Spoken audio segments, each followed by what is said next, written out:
Hello, this is Aaron Saft on the MR Running Pains podcast. With 30 years of running experience and 20 years of coaching, I thought it time to share with you things I've learned and people I've met so that you can try things for yourself and see if they help your running. Thanks for joining me. Wrote this song while crewing Aaron on a 100-mile foot race through the trails in the rain and mud. How about that?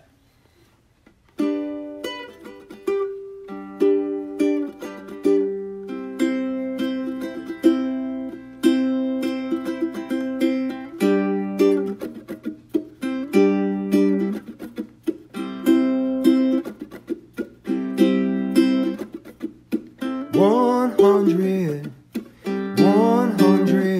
miles to go. 100 miles to go. Don't ask me why I do it, I don't know.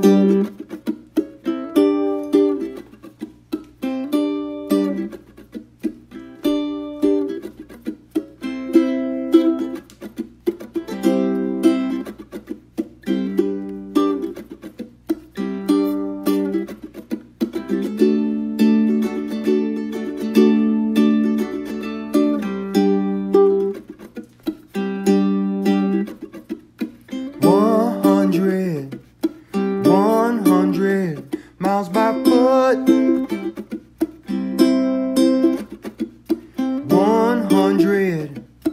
100 miles by foot. Don't ask me why I do it, I can't stay put.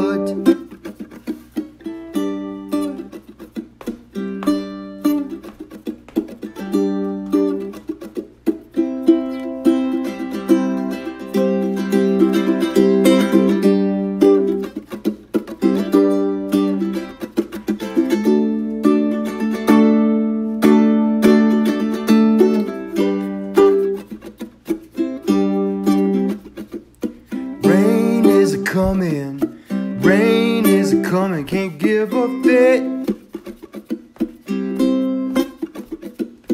Rain is a coming, can't give a fit. Don't ask me why I do it, but I am legit. Hey everybody. This episode, we're going to be talking about crews. Last week, we talked about drop bags and everything you could possibly want to know about drop bags. So I'm going to continue the conversation this week. Again, this is going to be kind of a multiple episode to kind of go over things for races. And in this one, we're going to get specific about crews and how to pick them. There's going to be a section that's for the runner, and there's going to be a section that's for the crews themselves. So, this is a resource that you can pass along to your crew members or or even your runner if you want to, but just a resource as things that I thought of. That I've passed along to my crews and things that I pass along to the runners I coach.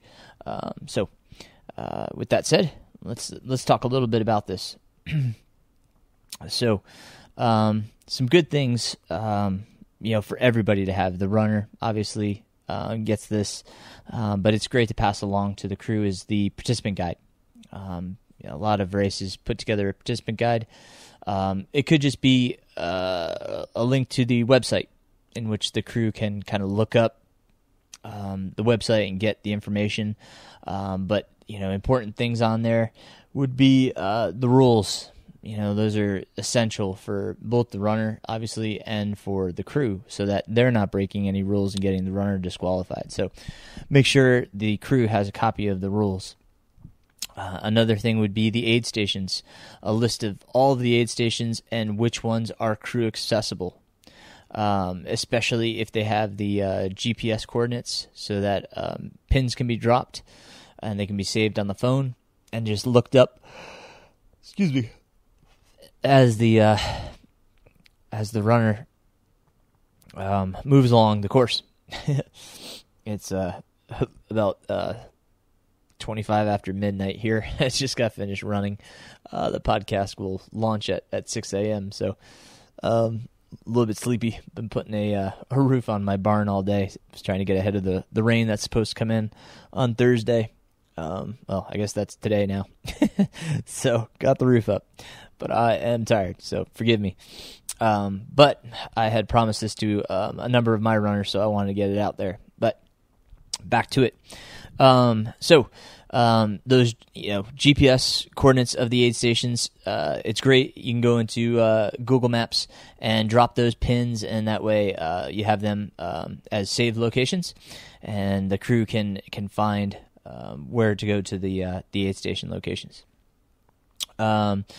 Things that the runner should kind of put into their notes for the crew, to hand the crew, is when you're mixing your powders, how much water do you put into your bladder or into your bottles, and how much mix are you going to put in there?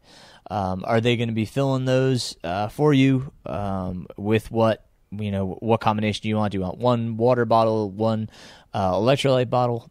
So all of that, like, give them a precise layout of how you want it mixed, and what you want at each crewed location.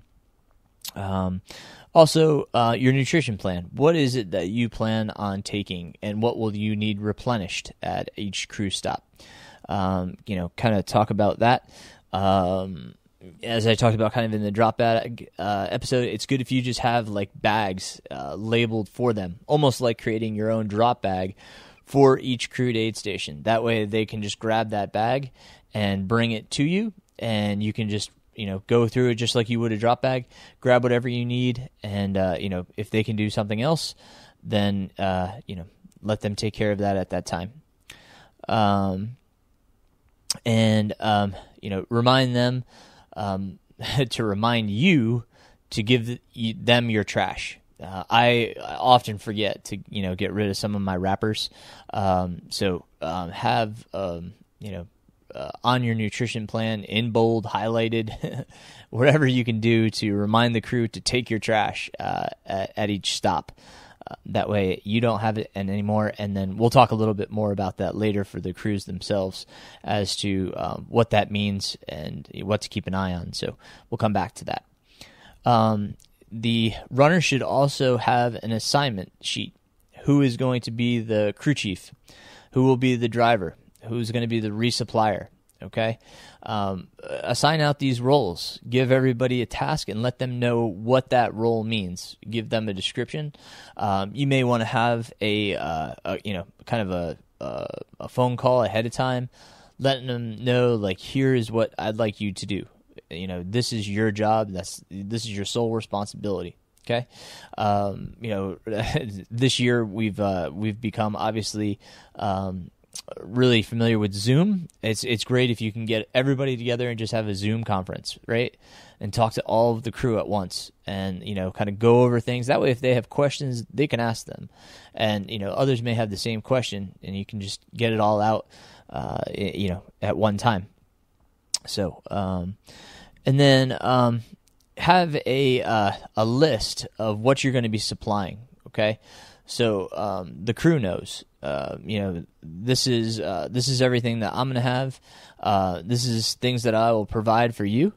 Is there anything that you want specifically that I can grab while I'm out, getting my stuff? For instance, like they may want a certain type of coffee, a cold brew, etc. It's nice to pick them up some stuff too, especially, if they want some type of food or something like that. That's really nice to provide for the crews.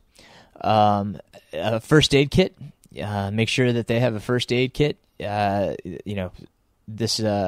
put the kind of things that I would suggest. I'll put all of this into the show notes, but make sure the medical kit has something like Vaseline or A&D ointment, an antibiotic ointment, Bandaids of various sizes, needle or safety pin, matches to sterilize the needle, rock tape, athletic tape, duct tape, scissors, tums, ace bandages, and ice packs. That's kind of the basics. If you want to throw some more stuff in there, that's fine. But I think that really covers a lot of bases of things that you could potentially need out on the course. So again, I'll put that in the show notes. But you should provide that for your crew and make sure they know they have it, just in case, because they can bring that each time they see you.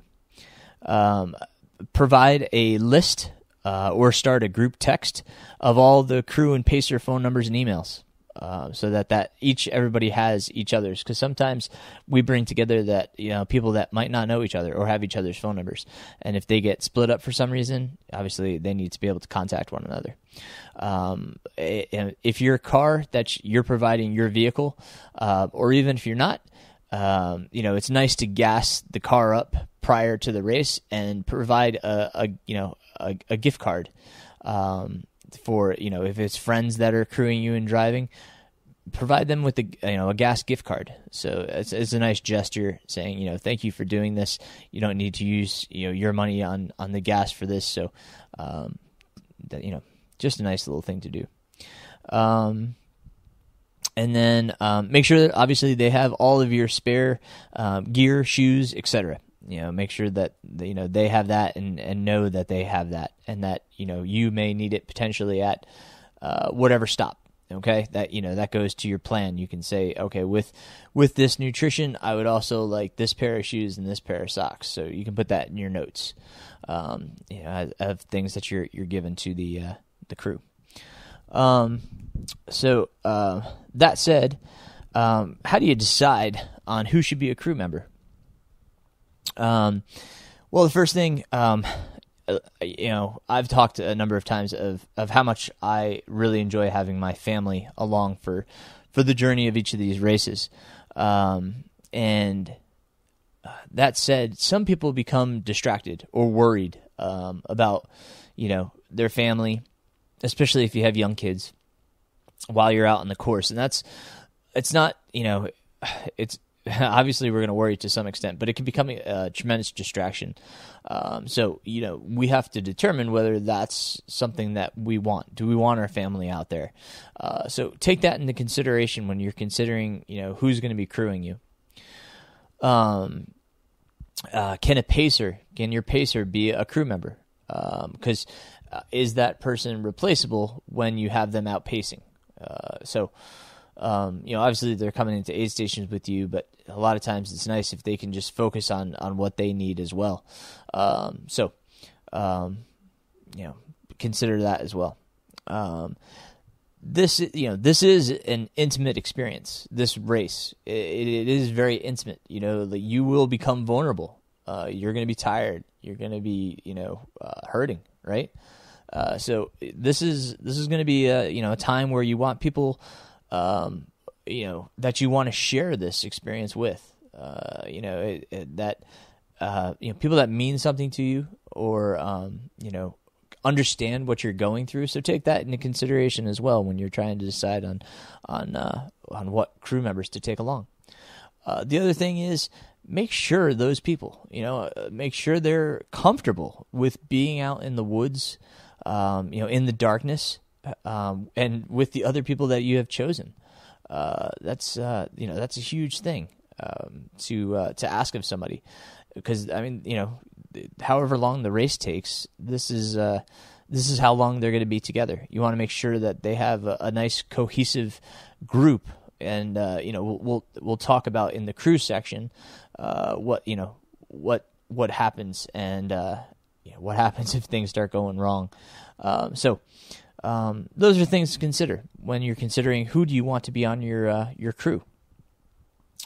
Now for the crews, these are kind of things that make sure that your runner has provided for you. These are some of the things that I've already gone over, but make sure you have the aid station locations. If you can have the GPS coordinates and get your drop pins, again, that is super helpful so that you can, just have GPS directions right to where you're going.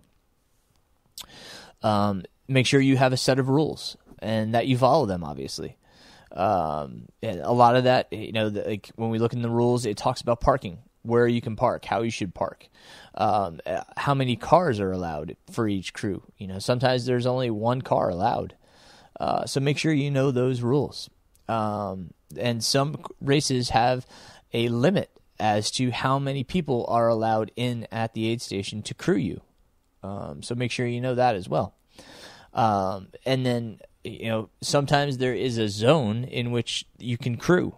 There's, you are not allowed to be without, outside of 100 yards of the physical aid station. So make sure that you're abiding by all of that stuff and that you know it ahead of time. As a crew, make sure you understand the nutrition and hydration plan. Okay, hopefully the runner is providing that nutrition and hydration plan, but it's up to you to make sure you understand it. Ask questions. If you don't understand something, it's vital that you ask. Make sure that you're comfortable with how much mix to put in to water, so that it's made precisely of how the runner wants it. And make sure you know what food you're taking out or what you're giving the runner, okay, or what they could potentially want when they get in. Let's see.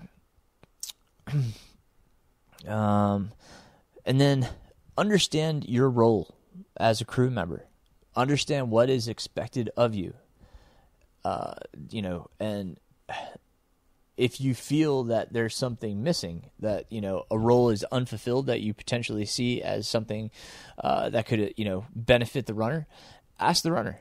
Say, hey, who should take care of this? And make sure that that person understands that they're expected to take care of that. Scout out for food and gas along the way. Does the website let you know, that there's a gas station between aid station 6 and aid station, we'll say 8. Is there food? Where is there food? Where can you get a meal? So make sure you know those places that are along the route. Come up with a sleep plan. I think the crew chief should come up with a sleep plan. I mean, it's potential for being out, 24 plus hours. The crew's going to need some sleep too. So make sure you have a sleep plan. Is there a place where you guys can get to and all take a nap before the runner comes in, because you have a good break between crew stations? So take that into consideration. Or should you let somebody get 2 hours sleep and then somebody else get 2 hours sleep after that? Figure that out and make sure that everybody understands this is going to be a time to sleep. So if you can take advantage of it, please do. The pacers, make sure that the crew knows where a pacer will be dropped off and where the pacer needs to be picked up. Okay? Super important for the pacer. Have a plan to organize the car. Where are you going to put stuff? And make sure that, from the runner, what am I going to have in the car? Am I going to have a big cooler? Am I going to have 2 big coolers? Am I going to have, bags? What all is coming into the car? And, things will change, obviously, as the race progresses. As you need things will shift around. But, try to keep that car organized. All right. So, that all said, be flexible as a crew member. Totally be flexible. If things have to change, adapt. You guys know your roles or hopefully know your roles as a crew member. But obviously, things change. Pacer, you may say, okay, this pacer's going out, but when he comes in, he's going to fulfill this role. But, unfortunately, the pacer got hurt. Or, wife called and has to get home. So things change. So be able to adapt And, that comes down to the crew chief being able to adapt on the fly, making changes as necessary.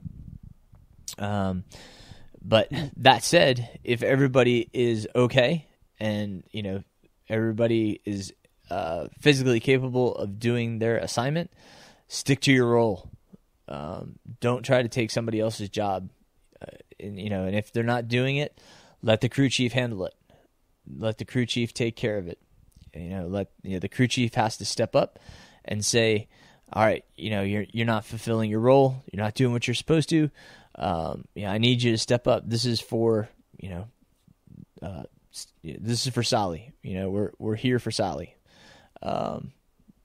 So, remember that. We have to do this for Sally. So this is what you're supposed to do. I need you to do it. Step up and do it. Don't let the runner see any negativity amongst the crew. Kind of going back to what I was saying earlier. If animosities can run high because maybe somebody feels like they could do a better job, or so and so is not doing a good job.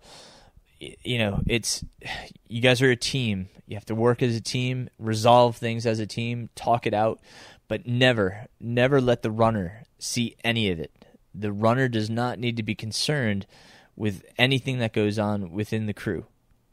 The runner has to be able to focus on the race. So you guys work it out. Knock it out, get it out of your systems, whatever it need be. But don't let the runner see it. A good thing to know from the runner up front is, when is it okay to drop? When are they okay with dropping? I always tell my crew, unless I am physically incapable of moving on, due to whatever circumstance, that's the only circumstance I want to be pulled from this race. But know what that point is with your runner, okay? Know, because you don't want them just leaving the race and, they go, home for an hour and they're like, oh man, I feel fine. I wish I would have continued. If they have to sit at the aid station for a little while, they have that time, that cushion, allow it. Let them sit there for a little bit and gather their thoughts, get themselves together. Try to get some calories in them, try to get some fluids in them. Get them, revive them, get them back in this, talk them up, get them back on the course. All right. So that said, tough love is okay. Tough love is okay. I go back to when I was crewing for Badwater. I crewed for a friend at Badwater 135, and we were approaching Lone Pine, which is towards the end of the race. We were I think we were at mile 90, somewhere around there, and our runner was down, just tired, obviously hungry, hot, just not happy, and just was like, I'm sorry I brought you guys out here. I'm not going to finish. Just really, really down, low moment, very low moment. But the crew chief stepped up, and it was awesome. It was awesome to watch. Crew chief said, no, you're not dropping out. You're just tired right now, and that's okay. Let's get you what you need. What do you need right now in order to get back out there? You're not stopping. Like, I'm not letting you stop. You're not hurt. You can keep moving. And it was awesome. Like, it was so awesome to watch. Because then our runner just said, all right, I need my headphones. I just want my headphones for a little while. I just want to be alone for a little while. So, it's within the runner to keep going if they're not hurt, So, if they're detrimental, like dehydrated or some medical condition, obviously, then, it's a different story. But if they're just tired or, hungry, take a 15-minute nap, grab some food. You'll get back out there. You'll get going. So give them tough love. And the other thing is observe the runner when they're coming in. You don't just ask them how they're doing. Watch, look, see what's going on. How much trash do they have? That means, like, are they eating enough? Are they eating everything that you're giving them? How much fluid did you refill? Are they drinking enough? When was the last time they peed? Are they hydrated enough? Excuse me. If they're sleepy, do they want some caffeine? Should we switch over your fluids to something with caffeine? Is it a meal time? Is it lunchtime? Is it their normal lunchtime? Should we be consuming more calories? These are all things we got to consider. They got wet shoes, wet socks. Like, should we switch them out? Your feet bugging you? Let's try some new dry socks and dry shoes. Is there a weather change? Is it getting colder? Do you have enough layers? Be observant. Obviously, we got to take care of this runner. So make sure that they have what they need. They need some extra batteries. Is the headlight getting dim? But that said, like, the crew has to remember to take care of themselves. You guys, the crew, please take care of yourselves. Eat, drink, be merry. I'll go back to Badwater again. We were, I don't even remember. We were 12, 14 hours into the race. And the crew chief looked at me. He's like, Aaron, have you eaten yet? And I said, I've thought about it. And I was like, I think I had a Cliff Bar. I was so worried about my runner that I didn't take care of myself. We worry about the runner out there, but we got to worry about ourselves too. We got to take care of ourselves. I mean, we're running through Death Valley. I mean, I was drinking fluids, but I wasn't eating any food. And man, I'd run a ton. I was his main pacer, so I ran so much out there, but I barely took in any calories. So watch out for yourselves. Bring whatever you need, right? Crew, bring what you need too. If you need some food, some fuel, some different drinks that the runner's not providing, bring those. You got to take care of yourself out there. All right. So that's the main things that I can think of for the crews. There may be other things when I post this on the MR Running Pains coaching Facebook page. By all means, if you think of other things, put them up there. Like I said, I'm gonna put all this in the show notes, kind of my notes here. Use them how you will. But again, thank you guys. I certainly appreciate the time. And we're gonna talk a little bit more next time about pacers. Okay. So another part to this. Just once again, guys, I'm I'm almost brain dead right now, but I sincerely appreciate everything. If you don't mind, please share the podcast and like it on iTunes, if you don't mind, take a hop over to my website, subscribe to the newsletter. All the newsletters are archived on my website, mrrunningpains.com. All the podcasts are also linked there. You can listen to old episodes, go back and listen to the drop bag episode. No, all good stuff. So,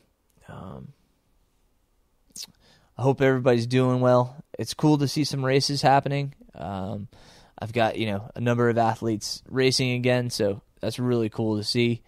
If you're interested in some coaching, again, don't hesitate to reach out. My email, runningpains@gmail.com. And otherwise, guys, until next week, have a great one.